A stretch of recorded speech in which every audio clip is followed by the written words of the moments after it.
The stars had belonged to the Vethkai for 12,000 years. In all that time, across all the countless worlds they had conquered, not a single species had ever stopped them. Not one. The Vethkai hegemony was eternal. It was absolute.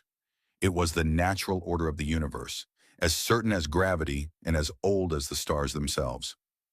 High Arbiter Seleth Vorantis stood at the observation window of his flagship, the Undying Throne, and watched the endless darkness of space stretch before him.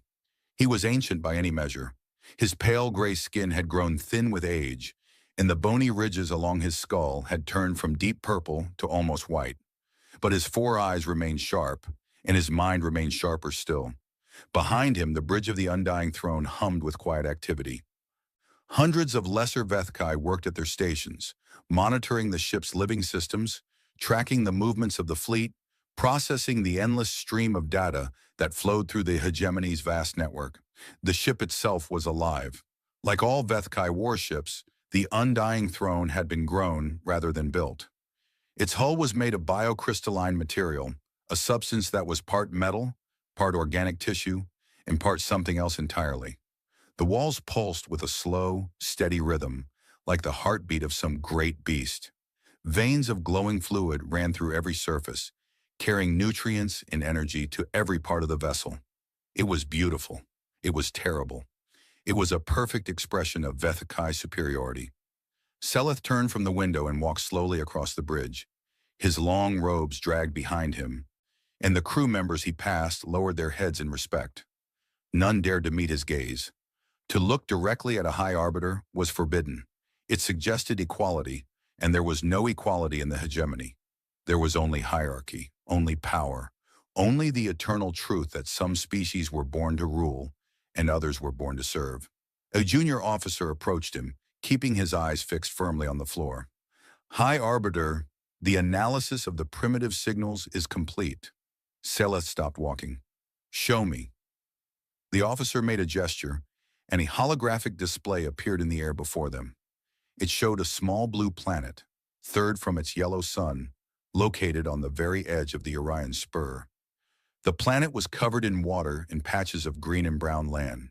Swirling white clouds drifted across its surface. The species calls itself human, the officer explained.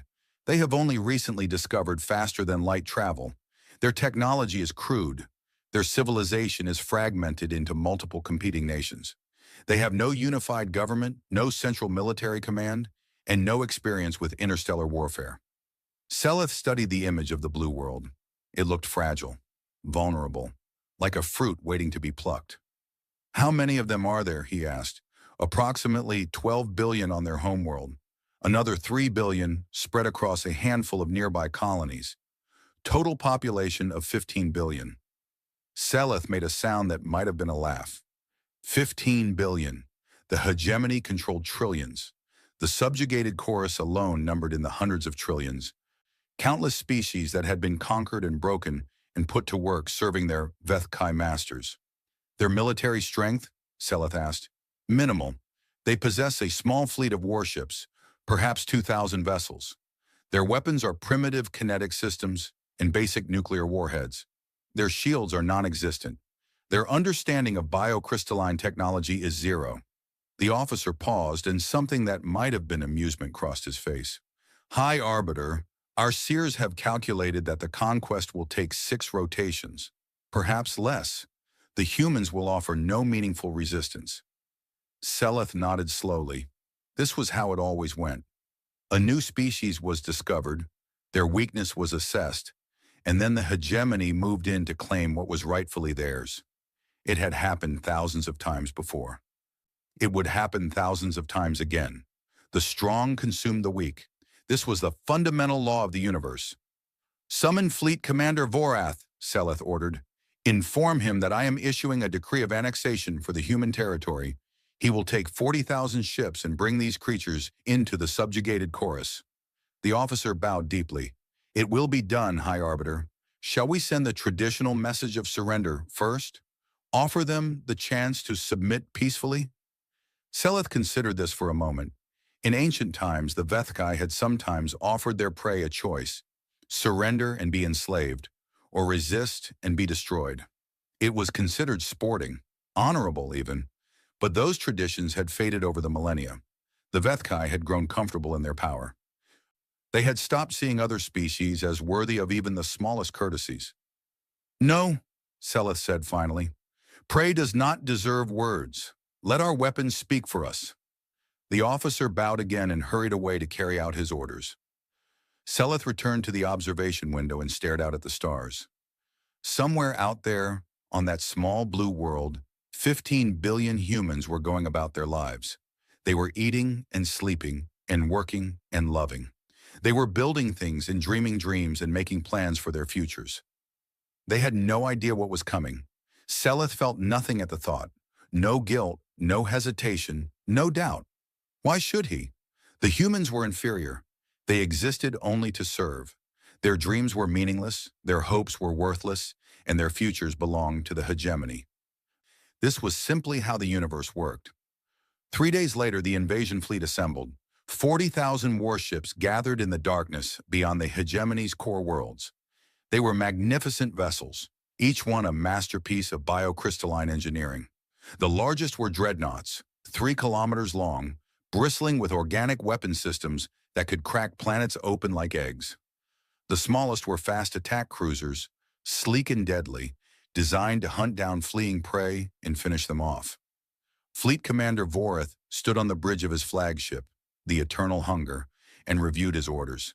He was younger than High Arbiter Seleth, but he was no less proud.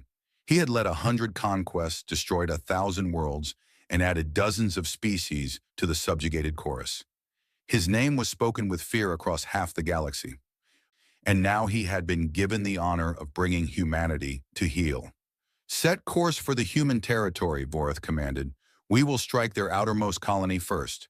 Let them see what happens to those who exist outside the hegemony's protection." The fleet began to move. 40,000 ships activated their jump drives, tearing holes in the fabric of space and vanishing into the strange dimension that allowed faster-than-light travel. They crossed dozens of light years in moments, emerging from hyperspace in a perfectly coordinated formation. Before them lay the human colony of New Valencia. It was a young world only recently settled. The planet was covered in thick forests and deep blue oceans. A few million humans lived there, mostly farmers and miners, and the support workers who kept the colony running. They had a small defense force, a handful of patrol ships and orbital stations, nothing that could possibly threaten a Vethkai war fleet. Vorath studied the planet on his display and felt a familiar thrill of anticipation. The hunt was about to begin. "Signal the fleet," he ordered. "Standard annexation protocol. Destroy their orbital defenses, then begin landing troops. I want the population centers secured within 2 rotations." His officers moved to obey, but before the order could be sent, something strange happened. An alert sounded on the tactical display. One of the sensor operators looked up with confusion on his face. "Commander, I'm detecting unusual activity from the human orbital platforms." "Unusual how?" "They appear to be charging weapons, Commander." Vorath blinked. This was unexpected. Most species, when faced with an overwhelming force, chose to surrender or flee. Very few were foolish enough to actually fight. "How charming," he said dryly. "The prey has teeth. Let them fire their pathetic weapons. It will make no difference." He watched as the human orbital platforms opened fire. Bright flashes appeared across the tactical display as kinetic projectiles were launched toward the Vethkai fleet. Vorath smiled. Kinetic weapons. How primitive. How utterly useless against Vethkai shields. The smile faded when the first projectile hit. It struck the cruiser, Whisper of Doom, directly amidships. The shield, which had been designed to deflect energy weapons, did nothing to stop the tungsten slug traveling at a significant fraction of the speed of light. The projectile punched through the shield as if it wasn't there, tore through the biocrystalline hull, and exited out the other side. The Whisper of Doom broke apart in a shower of crystalline fragments and burning organic matter. For a moment, no one on the bridge of the Eternal Hunger spoke. They simply stared at their displays in shock. This was impossible. This did not happen. Vethkai warships did not die to primitive kinetic weapons. They just didn't. Then the second volley hit. and the third, and the fourth. Ships began dying throughout the fleet. Cruisers and destroyers and even a few smaller dreadnoughts were torn apart by the human weapons. The elegant formations that the Vethkai had maintained for millennia dissolved into chaos as captains desperately tried to maneuver their vessels out of the line of fire. Vorath gripped the railing of his command platform, his four eyes wide with disbelief. "This is impossible," he whispered. Our shields should stop them." One of his officers, a young tactical analyst, spoke up with a trembling voice. "Commander, the humans, they appear to have calibrated their weapons specifically to bypass our shield frequencies. The projectiles are too dense, too fast. Our shields were never designed to stop this kind of attack." "How?" Vorath demanded. "How could they possibly know our shield frequencies?" No one had an answer. The battle, if it could be called that, lasted less than an hour. The human orbital platforms continued their relentless barrage, and the Vethkai fleet, caught completely off guard, suffered losses it had never experienced in thousands of years of warfare. When it was over, nearly 1,000 Vethkai ships had been destroyed or crippled. The rest of the fleet retreated in disarray, jumping back to hyperspace and fleeing toward hegemony territory. Fleet Commander Vorath stood alone on his bridge, surrounded by the bodies of officers who had died when a human projectile had grazed the eternal hunger. He stared at the tactical display, which showed the human colony world still intact, still defiant. For the first time in his long life, he had tasted defeat. On the planet below, the humans watched the alien fleet retreat. In the command center of New Valencia's main settlement, men and women cheered and embraced each other. They had won. Against all odds, against an enemy that had conquered half the galaxy, they had won. Commander Thessa Okoye of the Terran Defense Force did not join the celebration. She stood apart, studying the data from the battle, her dark eyes thoughtful. "They'll be back," she said quietly. "This was just their vanguard. When they realize what happened here, they'll send everything they have." Her second-in-command, a young officer named Torres, looked at her with concern. "Do you think we can stop them?" Okoye was silent for a long moment. Then she turned to face him, and there was something hard and determined in her expression. "We've been preparing for this for 20 years, she said, "ever since we captured that first probe and realized what was out there. We've studied them. We've learned their weaknesses. We've built weapons specifically designed to kill them." She looked out the window at the stars, at the vast darkness where an ancient empire was reeling from its first defeat in millennia. "They thought they were untouchable," she said. "They thought we were prey. They were wrong." Far away in the heart of the hegemony, High Arbiter Seleth Varantis received the news of the defeat. He sat in his private chambers aboard the undying throne, surrounded by luxury that had been plundered from 1,000 conquered worlds. Tapestries woven by extinct species hung on the walls. Sculptures carved by races that no longer existed decorated every surface. It was a monument to the hegemony's power, a reminder that the Vethkai always won. And now, for the first time, they had lost. Seleth read the report again, certain that there must be some mistake. Nearly 1,000 ships destroyed. Fleet Commander Vorath in retreat. A primitive species with crude technology had somehow managed to bloody the most powerful military force in the galaxy. Impossible. Utterly impossible. And yet the evidence was undeniable. Seleth set the report aside and rose from his chair. He walked slowly to the window and stared out at the stars that his people had ruled for 12,000 years. The humans had surprised him. They had hurt him. But they had not defeated him. Not yet. Not ever. He would summon the full might of the hegemony's core fleet. He would gather every warship under his command, every warrior in his armies, every weapon in his arsenals. He would descend upon the human worlds like a storm of fire and death, and he would teach them what happened to prey that dared to bite back. The humans had won a battle, but they would not win the war. No one ever did. No one ever could. The hegemony was eternal. The hegemony was absolute, and the hegemony would have its revenge.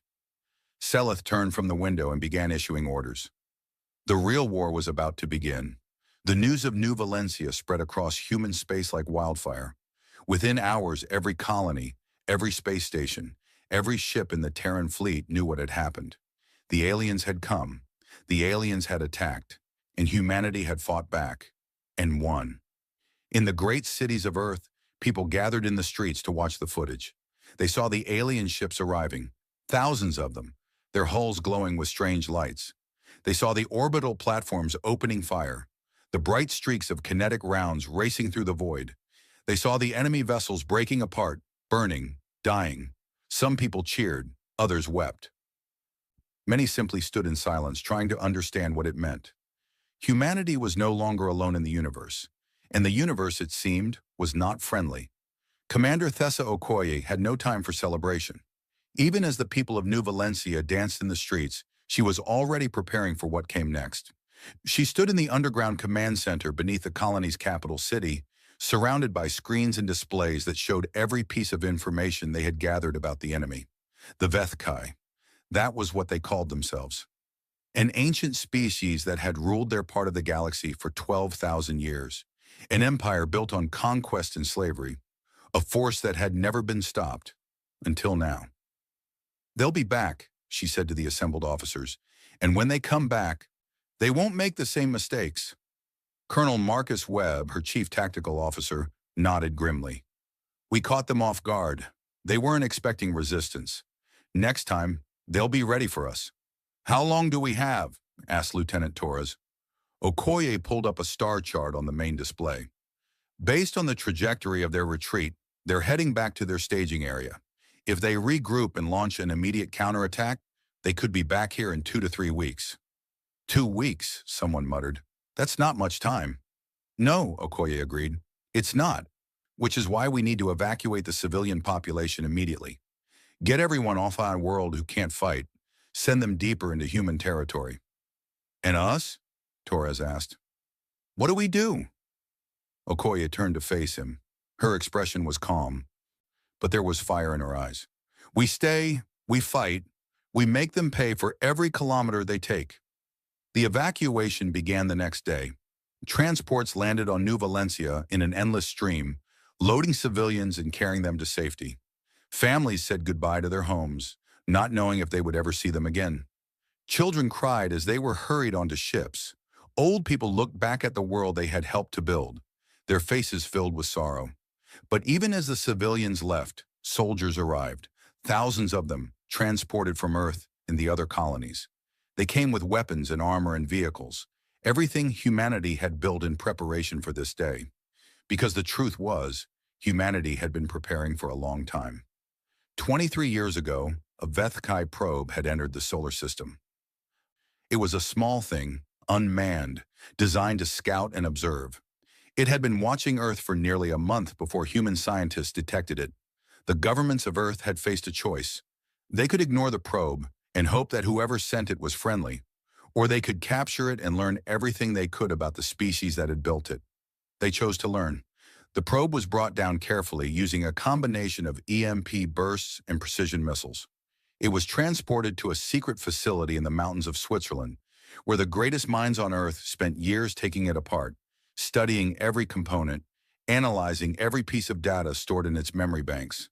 What they found terrified them. The probe contained records of the Vethkai hegemony, histories of conquest, catalogs of subjugated species, images of worlds that had been stripped bare, populations that had been enslaved, civilizations that had been erased from existence. The Vethkai did not negotiate, they did not trade, they did not make peace, they conquered. That was all they did. That was all they had ever done. And eventually they would come for Earth. The world's leaders held an emergency summit. For the first time in human history, every nation agreed on something. They would prepare, they would build, they would be ready. The project was given the code name Project Sentinel. On the surface, nothing changed. Nations continued to argue and compete. Politics continued as usual. The public remained blissfully unaware of what lurked in the darkness between the stars. But beneath the surface, humanity transformed itself. Secret shipyards were constructed in the asteroid belts and beneath the frozen moons of the outer solar system. New weapons were developed, designed specifically to counter Vethkai technology. Millions of soldiers were trained in tactics meant to fight an enemy from the stars. The kinetic accelerators were the most important development. Human scientists had studied the Vethkai shields and found their weakness.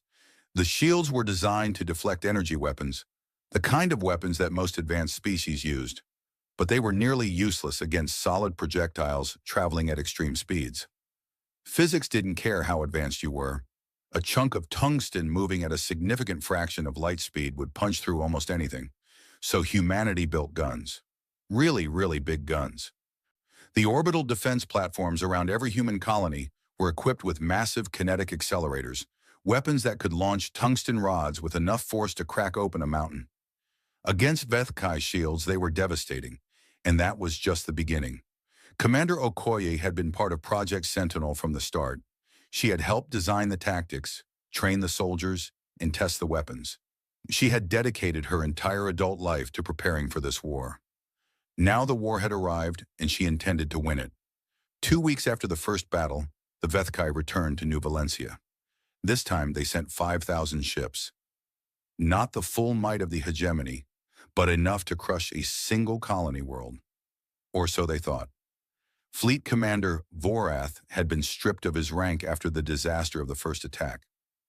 His replacement was a grim-faced veteran named Admiral Kethos, who had spent centuries putting down rebellions and conquering stubborn species. He did not underestimate his enemies. "Launch fighter screens first," Kethos ordered as his fleet emerged from hyperspace. "I want a full sensor sweep before we commit the main force. These humans are cunning. We must be cautious." The fighters spread out across the system, scanning everything. They found the orbital platforms, just as they had been before. They found the human colony on the planet's surface. They found a small defensive fleet in orbit, perhaps 100 vessels. Nothing that could stop 5,000 warships. "Interesting," Kethos mused, studying the tactical display.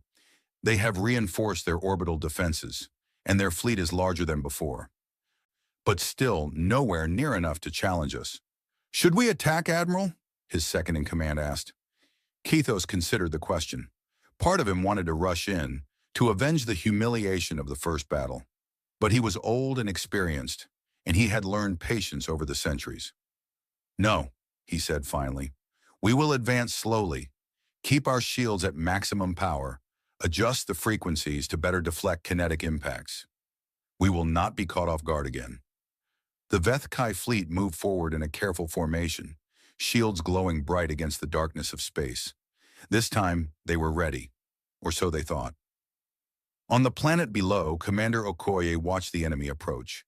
She stood in the command center, surrounded by her officers, her eyes fixed on the tactical display. "They're being cautious," Torres observed, "moving slowly, keeping their shields up." "Smart," Okoye admitted. "They learned from the first battle.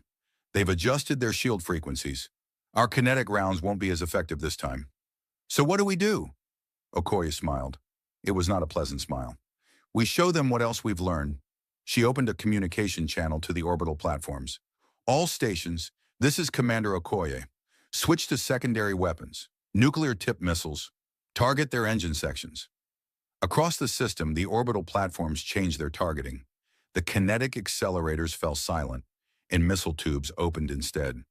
Thousands of missiles launched simultaneously, racing toward the Vethkai fleet on trails of fire. Admiral Kethos saw them coming and felt a moment of contempt. Missiles? The humans thought missiles would stop them? Vethkai point defense systems could shoot down missiles by the thousands. "Destroy them," he ordered casually, "then proceed with the attack." The Vethkai ships opened fire, filling the space around them with defensive fire. Missiles exploded by the hundreds, filling the void with nuclear fire. But there were too many of them. The humans had launched nearly 10,000 missiles, far more than the Vethkai point defense systems could handle.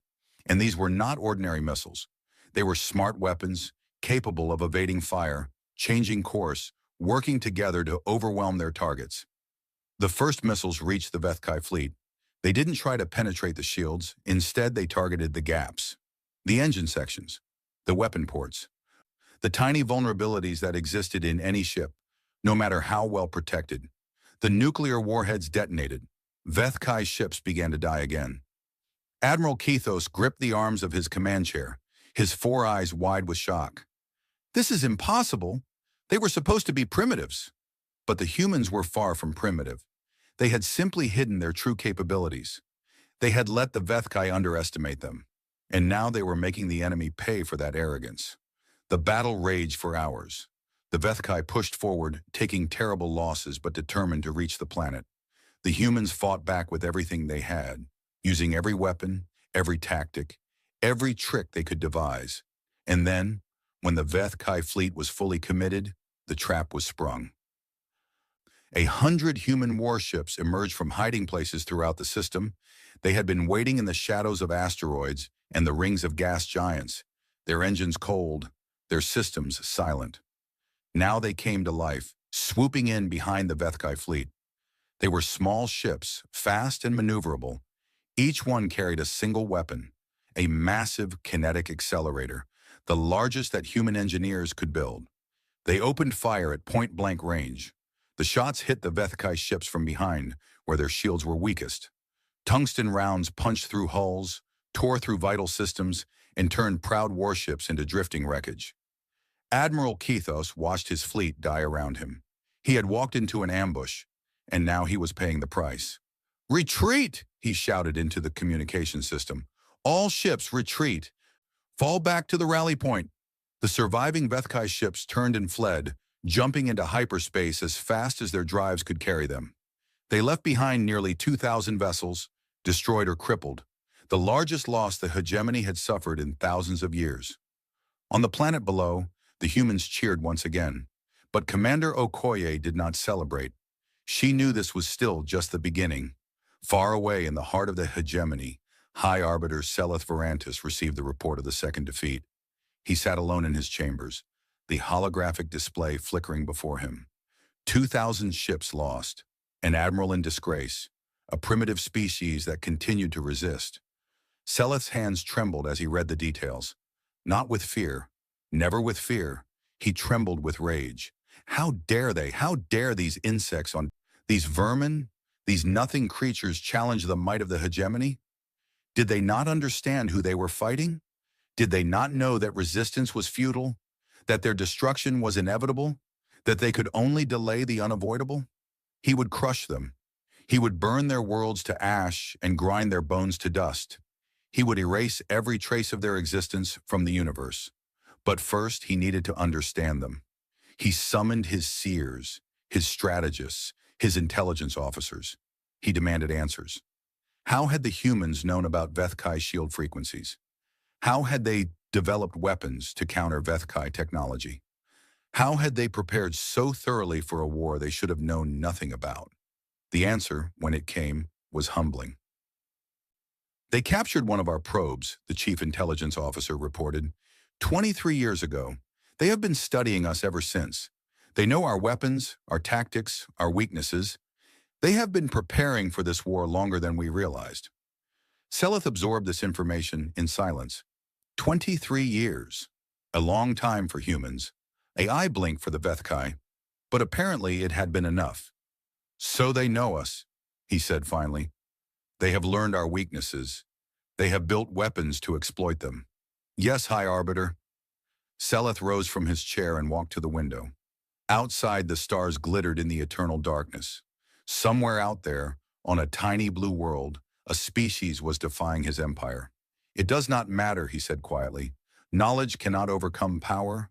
Cleverness cannot defeat strength. The humans may have won these battles, but they cannot win the war. We have ships beyond counting. We have warriors beyond measure.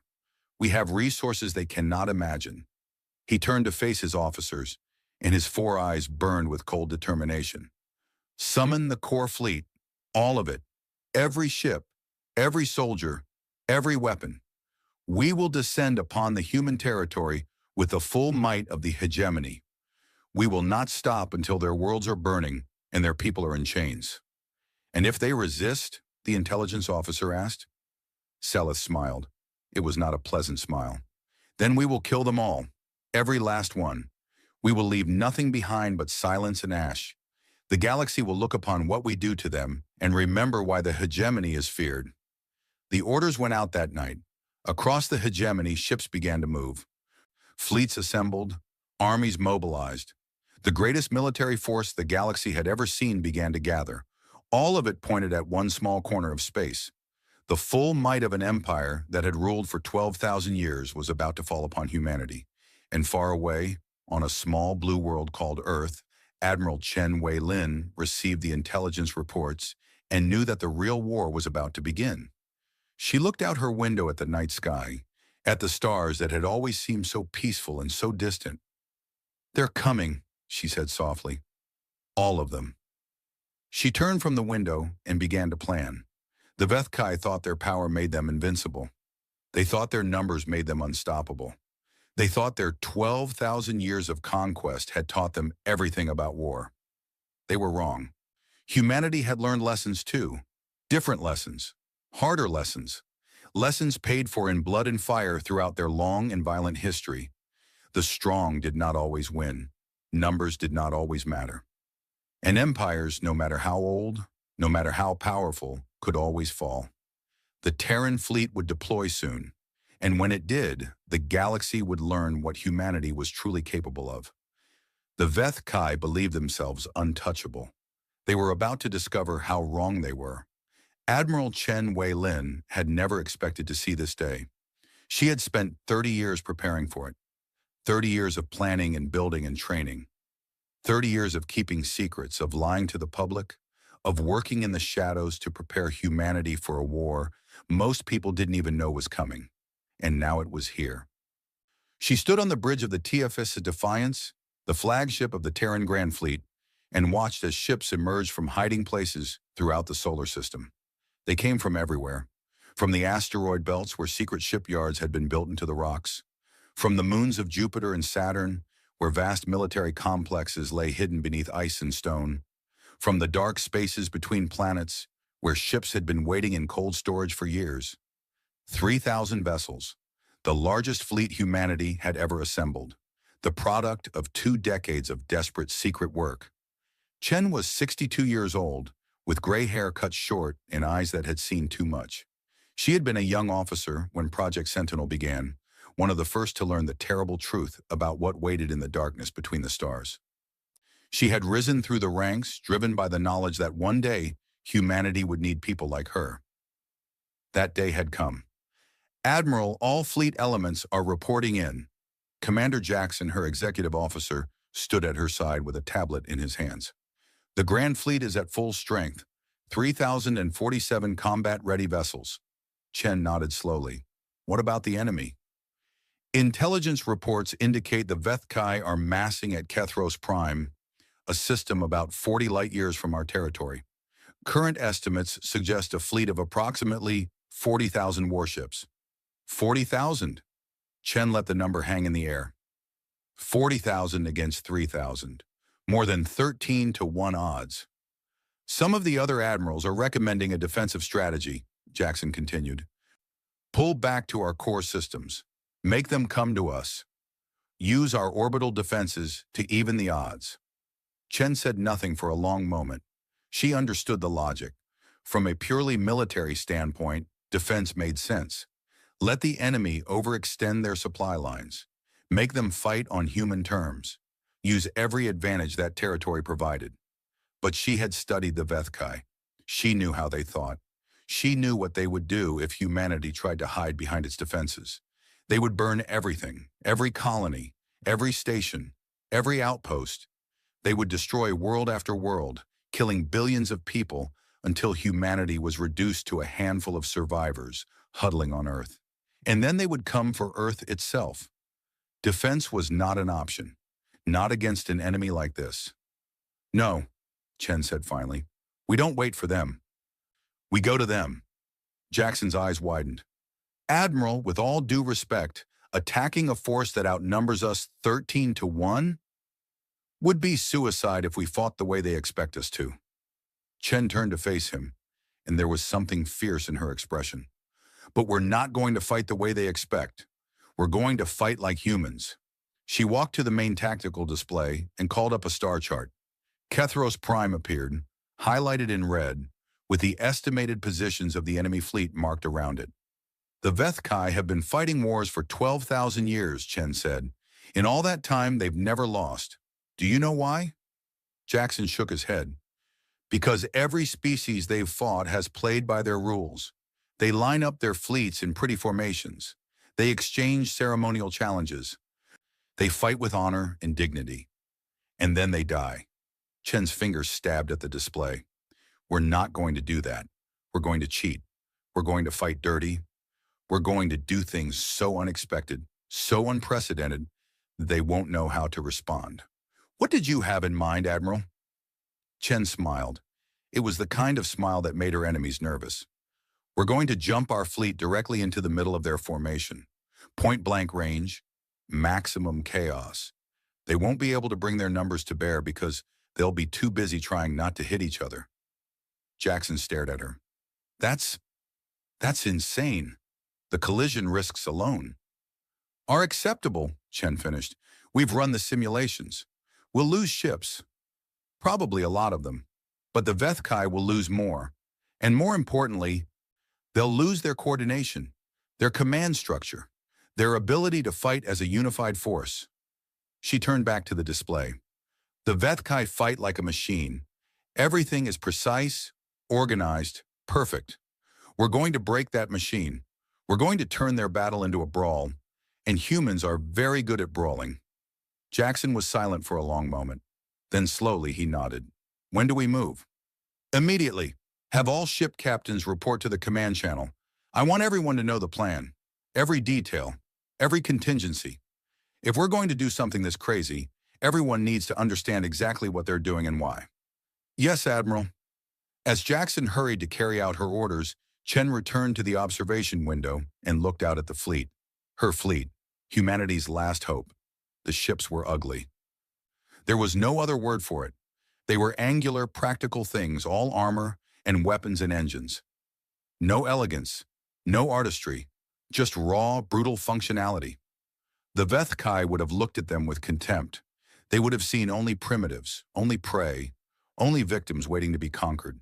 But Chen knew better. She knew what these ships represented. Years of work, mountains of resources, the combined effort of every nation on Earth, working together in secret to build a force that could stand against the darkness. And more than that, she knew what the people inside those ships represented. Humans were strange creatures. They could be cruel and petty and selfish. They fought wars against each other over land and resources and ideas. They destroyed their own environment and drove other species to extinction. In many ways, they were their own worst enemies. But when they faced a common threat, something changed. Old hatreds faded. Differences were set aside. Humans came together with a unity and determination that could be terrifying to behold. The crew of every ship in this fleet knew what they were fighting for. Not for nations or ideologies, not for wealth or glory. They were fighting for survival, for their families, for the future of their entire species. That kind of motivation was worth 1,000 warships. Chen's thoughts were interrupted by the chime of an incoming communication. She turned to see the holographic image of a familiar face appearing beside her. General Marcus Stone, commander of the Terran Marine Corps, looked at her with a grim expression. Admiral, I understand we're going on the offensive. That's right. Your people ready? Stone nodded. As ready as we'll ever be. I've got 50,000 Marines loaded on transport ships and assault carriers. Best soldiers humanity has ever produced. Every one of them is a volunteer. Every one of them knows they might not come back. The boarding operations will be critical, Chen said. We need to take out their command ships. Cut off the head, and the body will fall. We'll get it done, Stone promised. My people have been training for this for years. Fighting in zero gravity, breaching hostile ships, taking on enemies in close quarters. The Vethkai won't know what hit them. Chen studied his face. Stone was a hard man, a career soldier who had fought in half a dozen conflicts before the Vethkai threat was even known. He had lost friends, lost soldiers, lost pieces of himself in those wars. But he had never faltered. General, I won't lie to you. The odds aren't good. We're going up against a force more than 10 times our size. A lot of your people aren't going to make it home. Stone's expression didn't change. I know. They know. We signed up for this anyway. Why? The question seemed to surprise him. He was quiet for a moment, considering his answer. Because somebody has to, he said finally. Because if we don't fight, nobody will. Because our children and our grandchildren deserve a future that isn't spent in chains, serving alien masters. He paused and something like a smile crossed his face. And because I've seen what humans can do when their backs are against the wall. We've been through ice ages and plagues and world wars. We've survived things that should have wiped us out 100 times over. The Vethkai think they're unstoppable. They've never met anything like us. Chen nodded slowly. No, they haven't. Let's make sure they regret that. The fleet departed 3 hours later. 3,000 ships engaged their hyperspace drives simultaneously, creating a wave of distortion that rippled across the solar system. They vanished from human space, crossing the vast distances between stars in the blink of an eye. On Earth, people watched the sky and wondered. The government had finally told them the truth. Aliens were real, they were hostile, and humanity was going to war. Some people panicked, some people prayed, some people simply went about their lives, unable to process the enormity of what was happening. But many people did something else. They looked up at the stars, at the darkness where their fleet had vanished, and they hoped that all the preparation had been enough. They hoped that their soldiers and sailors would prevail.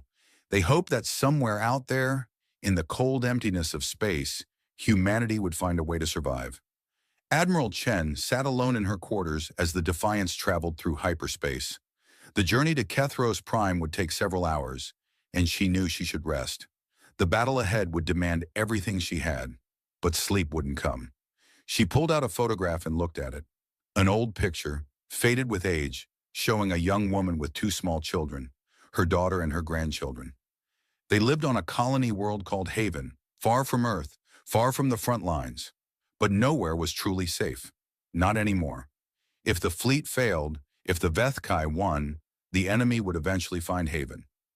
They would find every human world, and they would do what they had always done to the species that opposed them.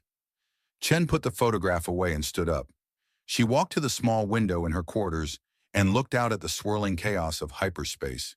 She was afraid. She could admit that to herself, here, alone, where no one could see. She was afraid of dying, afraid of failing, afraid of what would happen to her family, her people, her entire species if she made the wrong decisions in the battle to come. But fear was not the same as weakness. Fear could be used. It could sharpen the mind, focus the will, drive a person to fight harder than they ever thought possible. Chen had been afraid many times in her life. She had never let it stop her. She turned from the window and began to review the battle plan one more time. Every detail mattered. Every decision could mean the difference between victory and extinction. The Terran fleet would emerge from hyperspace directly inside the enemy formation.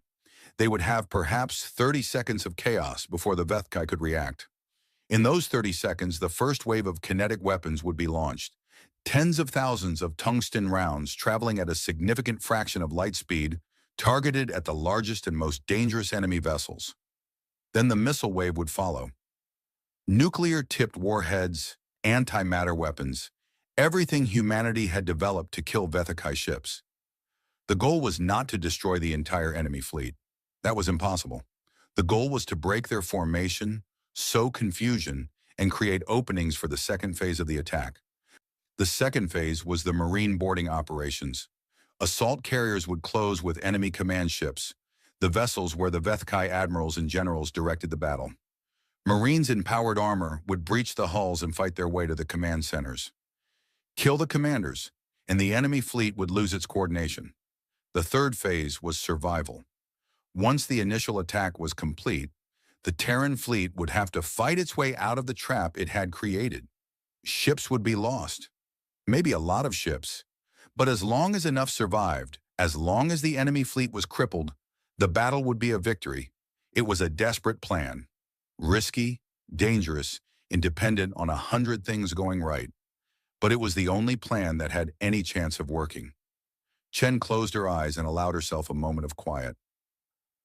She thought of her daughter, of her grandchildren, of all the people on all the worlds who were counting on her. Then she opened her eyes and went to prepare her fleet for battle. The Terran Grand Fleet emerged from hyperspace above Kethros Prime at exactly 600 hours, Galactic Standard Time. 40,000 Vethkai warships hung in perfect formation around the planet, their biocrystalline hulls glittering in the light of the local star. They had been waiting, gathering, preparing for the final assault on human space. They were not expecting the attack. Admiral Chen stood on the bridge of the Defiance and watched as her fleet materialized directly in the center of the enemy formation. All around her, Vethkai ships loomed like mountains, their hulls just kilometers away. "All ships," she said calmly into the fleet-wide channel. "Weapons free." 3,000 human warships opened fire simultaneously. The Battle of Kethros Prime had begun. The first seconds of the battle were pure chaos. Admiral Chen had planned for this. She had wargamed this moment 1,000 times in simulations and exercises, but nothing could have prepared her for the reality of it. The Defiance shook as kinetic rounds streaked past, missing the hull by meters. The tactical display was a storm of contacts, so many that the computers struggled to track them all. Vethkai ships filled every direction, their massive forms blocking out the stars. And everywhere, fire. The human fleet's opening salvo was devastating. Tens of thousands of tungsten rounds, each one traveling at 12% of light speed, slammed into the Vethkai formation. The enemy's shields, even adjusted after the earlier battles, couldn't stop projectiles moving that fast. Ships died by the hundreds in the first 3 seconds. But the Vethkai were not helpless. Even caught by surprise, they responded with the discipline of warriors who had fought for millennia. Weapon systems activated, ships began to maneuver. Return fire filled the void with deadly energy. The TFS Valor, a destroyer off the Defiance's port bow, vanished in a flash of light as a Vethkai plasma lance cut it in half. The TFS Redemption took a hit to its engine section and began spinning out of control, crashing into an enemy cruiser and destroying both ships. Chen gripped the arms of her command chair and forced herself to stay calm. "Tactical status report." Commander Jackson's voice was tight with stress but steady. "Enemy formation is breaking up as planned. We've destroyed or disabled approximately 800 enemy vessels. Our losses are currently at 112. 112 ships gone in less than a minute, nearly 4% of the fleet, and the battle had barely begun. Launch the second wave," Chen ordered. "Missile barrage. Target their dreadnoughts." Across the fleet, missile tubes opened and spat death into the void. Thousands of warheads raced toward the largest Vethkai ships, their warheads primed and ready. High Arbiter Seleth Varantis stood on the bridge of the Undying Throne, watching his fleet die. He could not believe what he was seeing. The humans had jumped directly into the middle of his formation. No species had ever done such a thing. It was insane. It was suicide. It was impossible. And yet it was working. All around him, his officers scrambled to restore order. But the human attack had shattered the carefully coordinated command structure of the hegemony fleet. Ships were firing at random, some hitting their own allies in the confusion. The beautiful formations that had won 1,000 battles had dissolved into chaos. "Get me Fleet Admiral Kethos," Seleth shouted. "I need a damage assessment now." "High Arbiter, we cannot reach Admiral Kethos. His flagship, the Eternal Conquest, has been destroyed." Seleth's 4 eyes went wide. Kethos was dead. Impossible. He was one of the most experienced commanders in the hegemony. He couldn't be dead, but he was. And so were dozens of other senior officers, killed in the opening seconds of the battle before they even knew they were under attack.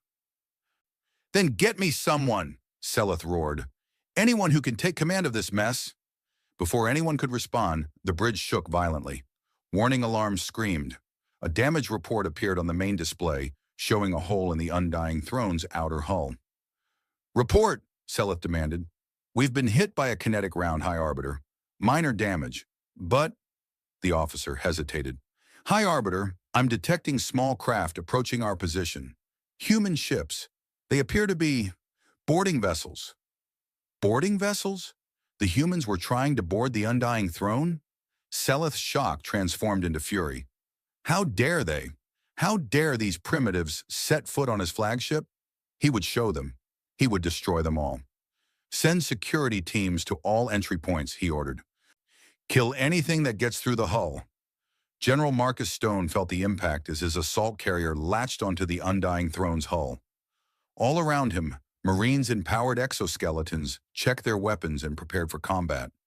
The exoskeletons were humanity's answer to Vethkai physical superiority. The alien warriors were stronger and faster than unaugmented humans.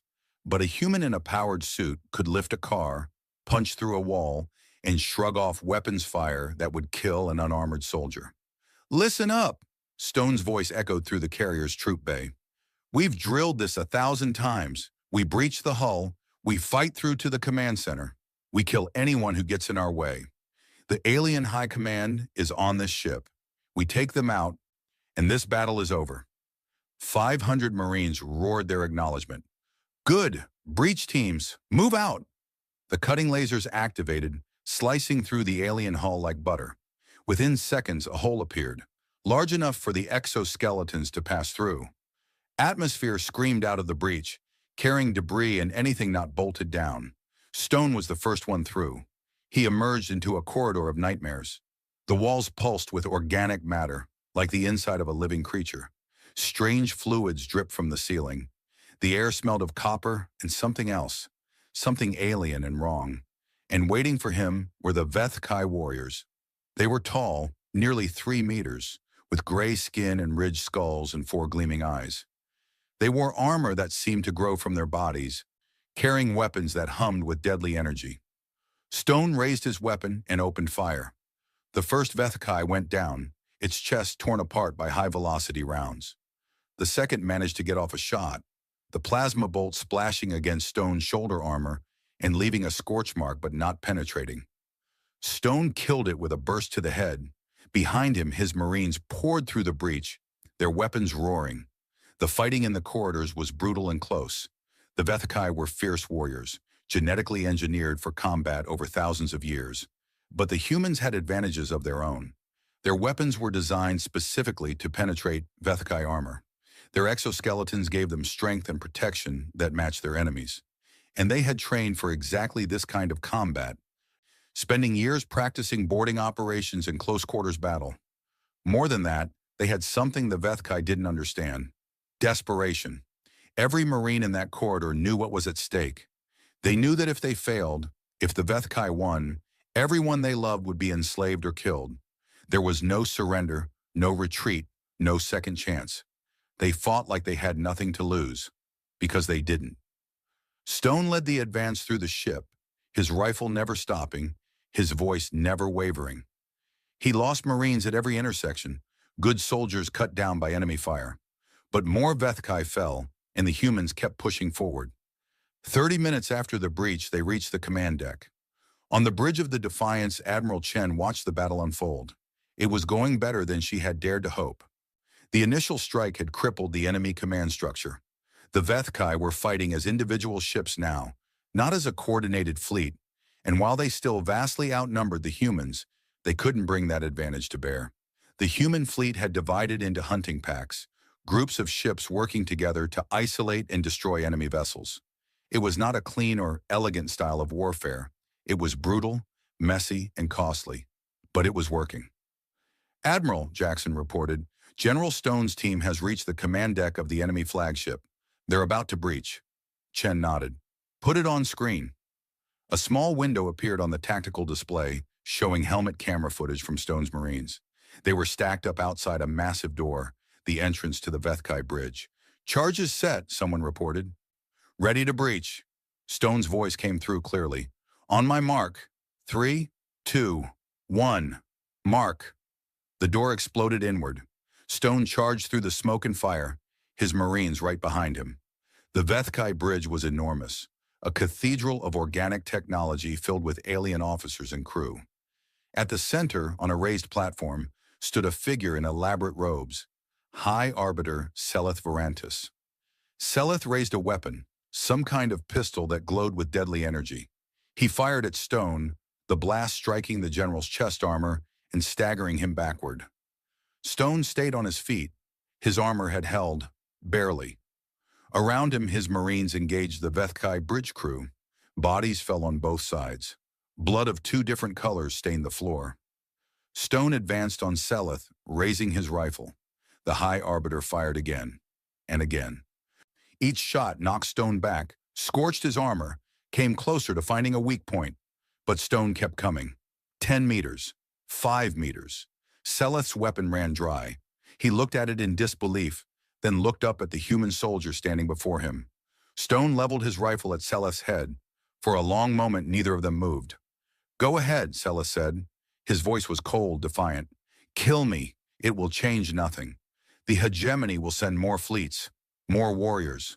We will hunt your species to extinction." Stone's finger tightened on the trigger. He wanted to fire. He wanted to end this creature, this monster who had ordered the deaths of countless billions across the galaxy. But he remembered his orders. "No," he said, "you don't get to die. You don't get to escape what's coming." He lowered his rifle and pulled a set of magnetic restraints from his belt. "High Arbiter Seleth Vorantis, by the authority of the Terran Defense Force, you are under arrest for crimes against sentient life. You will be transported to human space, where you will stand trial for your actions." Seleth stared at him in incomprehension. You are taking me prisoner? You are not going to kill me?" "We're not like you," Stone said. "That's the point." He slapped the restraints on Seleth's wrists and handed him off to two of his Marines. "General Stone to Admiral Chen," he spoke into his communicator. "Objective secured. The High Arbiter is in custody." On the bridge of the Defiance, Chen allowed herself a small smile. "All ships, this is Admiral Chen. The enemy command has been neutralized. Press the attack. Don't let up." The battle continued for another 6 hours, but its outcome was never really in doubt after that moment. Without their High Arbiter, without their senior commanders, the Vethkai fleet fell apart. Some ships continued to fight. Some tried to flee. Some simply stopped, their crews surrendering or abandoning ship. By the time the sun of Kethros Prime rose over the planet's horizon, it was over. The Terran fleet had lost nearly 800 ships. Thousands of sailors and Marines had died. It was the bloodiest day in human history, but the Vethkai had lost far more. Nearly 12,000 of their warships had been destroyed. Thousands more were crippled or captured. Their High Arbiter was in chains. Their fleet command was shattered. For the first time in 12,000 years, the hegemony had been truly defeated. Admiral Chen stood on the bridge of the Defiance and looked out at the field of wreckage that surrounded her. Pieces of ships, both human and Vethkai, drifted through the void. Small fires still burned on some of the hulks. Emergency beacons flashed in the darkness. It was a graveyard, a monument to the cost of war, but it was also a victory. Chen took a deep breath and opened a channel to the surviving ships. "This is Admiral Chen. What we have done today will be remembered for as long as humanity exists. We faced an enemy that had never been defeated, an empire that had crushed 1,000 species, and we broke them." She paused, looking at the faces of her bridge crew. They were exhausted, battered, grieving for lost friends. But there was something else in their eyes too. Pride. "We have paid a terrible price. We will mourn our dead. We will never forget their sacrifice. But because of what they gave, because of what all of you gave, humanity will survive. Our children will grow up free. Our species will have a future." She straightened her shoulders. "Secure the area. Search for survivors, ours and theirs. Prepare the fleet to return to human space." She paused one final time. "We're going home." Far away on 1,000 worlds, the subjugated chorus heard the news. For 12,000 years, they had been slaves. Entire species, billions upon billions of beings, forced to serve the Vethkai hegemony. They had no hope, no future, no possibility of freedom. And now, for the first time, everything had changed. A new species had risen, a species that fought back, a species that won, the humans. Across the galaxy, in slave camps and work colonies and prison worlds, beings of 100 different species looked up at the stars and felt something they had almost forgotten how to feel. Hope. The hegemony was not invincible after all. The masters could be defeated, the chains could be broken, and maybe, just maybe, freedom was possible. The era of the Vethkai was ending. The era of humanity was about to begin. The Terran fleet returned home to a hero's welcome. On every human world, people gathered to watch the ships arrive. They crowded into public squares and parks and stadiums, their eyes fixed on the sky. They watched as the battered vessels descended through the atmosphere, their hulls scarred and burned, their numbers far fewer than when they had departed. And they cheered. They cheered until their throats were raw. They cheered with tears running down their faces. They cheered for the living and mourned for the dead, because both had given humanity something precious, a future. Admiral Chen Wei-lin stood on the observation deck of the Defiance as the ship descended toward Earth. Through the windows, she could see the blue and green of her homeworld growing larger and larger. It was the most beautiful thing she had ever seen. "Admiral," Commander Jackson's voice was soft, "the planetary authorities are requesting that you address the people. They say everyone wants to hear from you." Chen shook her head. "Later. Right now, I need to see my family." She had spoken to her daughter briefly during the journey home, a hurried communication, full of tears and promises. But it wasn't enough. She needed to hold her grandchildren. She needed to feel their arms around her. She needed to remember what she had been fighting for. "Of course, Admiral. Your shuttle is ready." Chen nodded and turned to leave, but she paused at the door and looked back at Jackson. "You did good work out there, Commander. When this is all over, we should talk about your next posting." Jackson smiled. "I'd like that, Admiral." Chen walked through the corridors of her ship, past crew members who saluted as she passed. Some of them had tears in their eyes. Others just looked tired, exhausted down to their bones. But all of them were alive. They had survived. So many hadn't.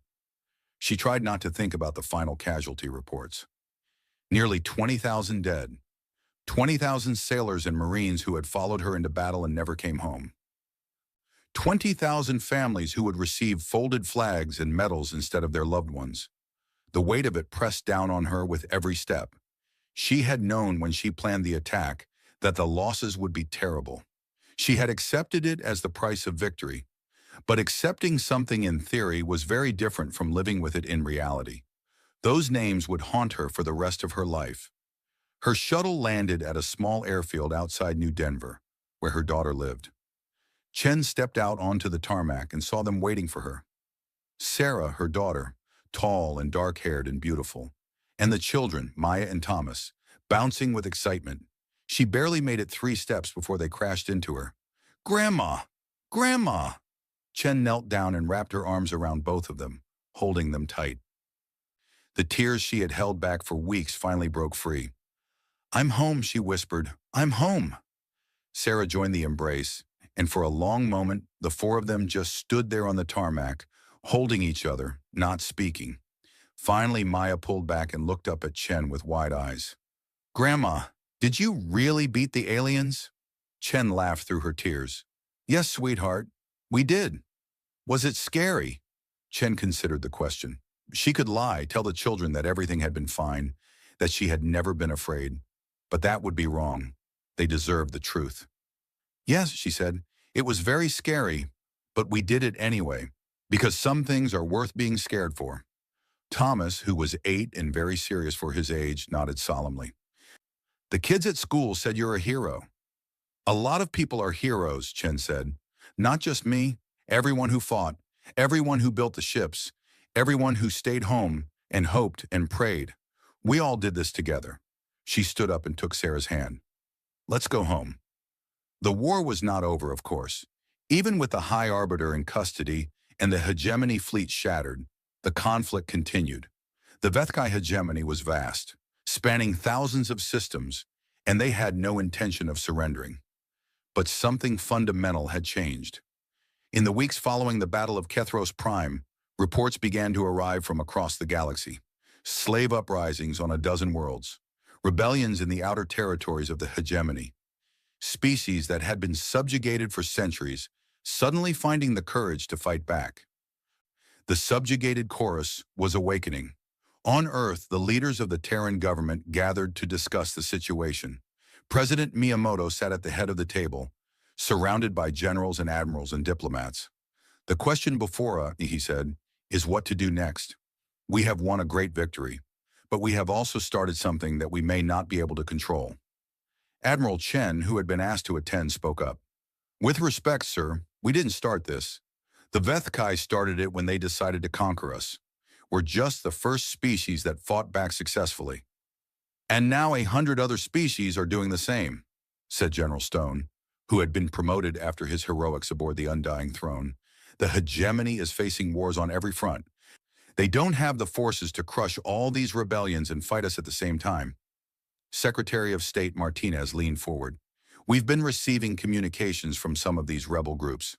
They want to know if we'll help them, if we'll support their fight for freedom. President Miyamoto rubbed his temples. So we go from fighting for our survival to fighting for the liberation of the galaxy?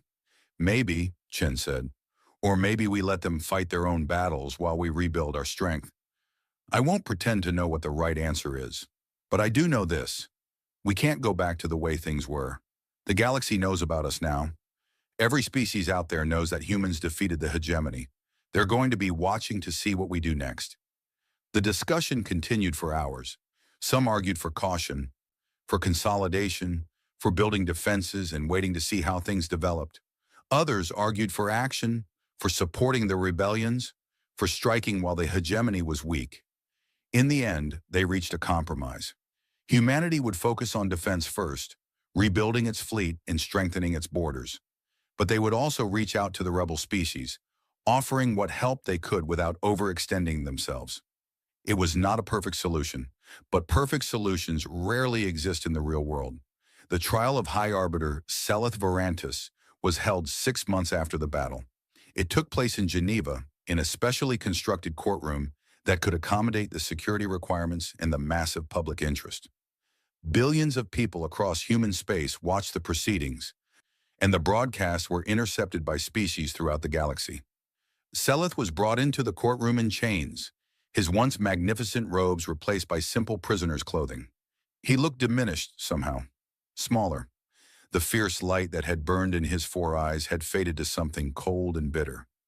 The charges were read: crimes against sentient life, genocide, enslavement, mass murder. The list went on for nearly an hour, documenting 12,000 years of Vethkai atrocities against countless species. When asked how he pleaded, Seleth laughed. Pleaded, he said, his voice echoing through the courtroom. You ask how I plead? I am the High Arbiter of the Vethkai hegemony. My ancestors ruled the stars before your species could even walk upright. I do not recognize this court. I do not recognize your authority. You are nothing but prey that has temporarily escaped its destiny. The judge, a stern woman named Justice Morrison, looked at him without expression. The defendant pleads not guilty. The trial will proceed.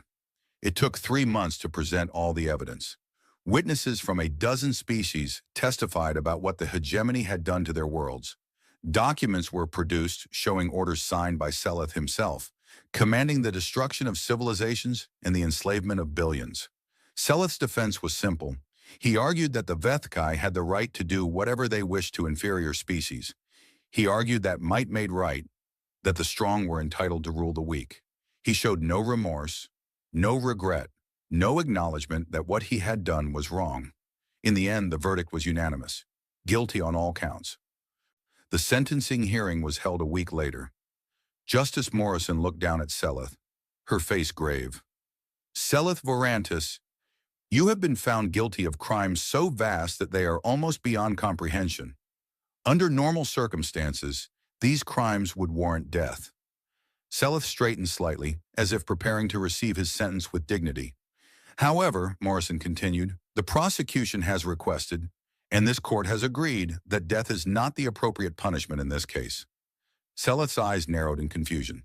Instead, you are hereby sentenced to life imprisonment without the possibility of release. You will spend your remaining years in a secure facility where you will be required to provide testimony for ongoing investigations into hegemony war crimes. You will watch as the empire you built crumbles. You will see your people brought to justice one by one. You will live long enough to know that everything you believed in, everything you fought for, has been destroyed. Morrison leaned forward. You wanted to be remembered as the High Arbiter who crushed humanity. Instead, you will be remembered as the tyrant who fell to a species you dismissed as prey. History will not be kind to you, Seleth Varantis, and you will have a long time to think about that. Seleth stared at her in silence for a long moment.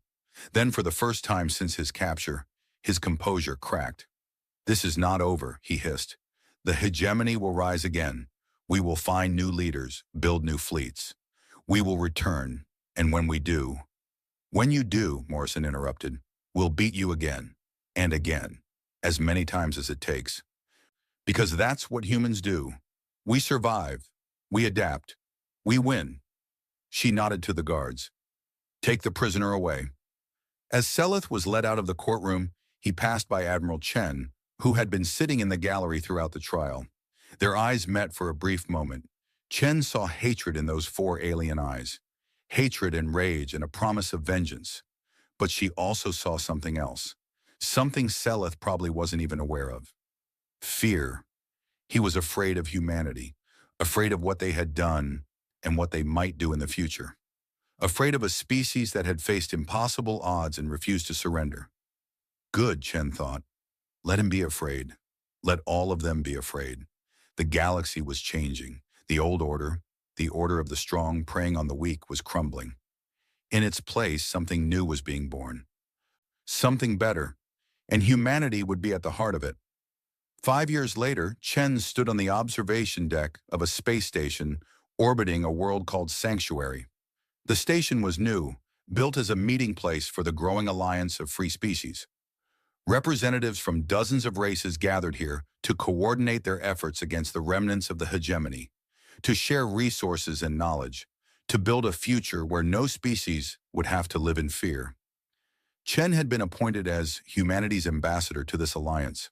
It was a retirement job of sorts, a way to use her experience without the stress of military command. She had accepted it gratefully. The door behind her opened, and General Stone walked in. He had aged in the years since the war, his hair now completely gray, his face lined with the weight of everything he had seen and done. But his eyes were still sharp, and he still walked with the bearing of a soldier. "Ambassador," he said with a slight smile, "you wanted to see me?" "Just Chen Marcus. We've known each other too long for formality." Stone nodded and joined her at the window. Together they looked out at the planet below. "Sanctuary," Chen said. "Do you know who named it?" "Can't say I do. It was a child. A little girl from one of the first species to join the Alliance. Her people had been slaves for 800 years. She was born in a work camp and never knew anything but fear and suffering." Chen's voice was soft. "When she saw this planet for the first time, saw the green forests and the blue oceans, and knew that she was free, she said it looked like a sanctuary. The name stuck." Stone was quiet for a moment. "That's a good story. It's why we fought, Marcus. Not for glory or revenge or conquest. We fought so that little girls could grow up free, so that no one would ever have to live in fear of the hegemony again. Did we succeed?" Chen considered the question. The war was still going on in some places. The hegemony had not surrendered and probably never would. There would be more battles, more casualties, more grief. But the tide had turned. The empire that had ruled for 12,000 years was falling apart. The species they had enslaved were rising up. The darkness was receding. "I think so," she said finally. "Not completely, not perfectly, but enough. We showed the galaxy that bullies can be beaten, that hope is stronger than fear, that one species fighting for survival can change everything." She turned to face Stone. "The Vethkai thought they were untouchable. They thought their power made them invincible. They looked at us and saw prey." A smile crossed her face. "They were wrong." Outside the window, the stars glittered in the endless darkness. Somewhere out there, battles were being fought. Somewhere out there, people were dying. The universe was still a dangerous place, but it was also a place of hope now, a place where freedom was possible, a place where the weak could stand against the strong and win. Humanity had done that. They had paid a terrible price, but they had done it. And they would keep doing it for as long as it took, until the galaxy was finally free. The age of the hegemony was over. The age of humanity had begun. And across the stars, In camps and colonies and worlds beyond counting, the children of 100 species looked up at the sky and dreamed of tomorrow. Because tomorrow, for the first time in millennia, belonged to them.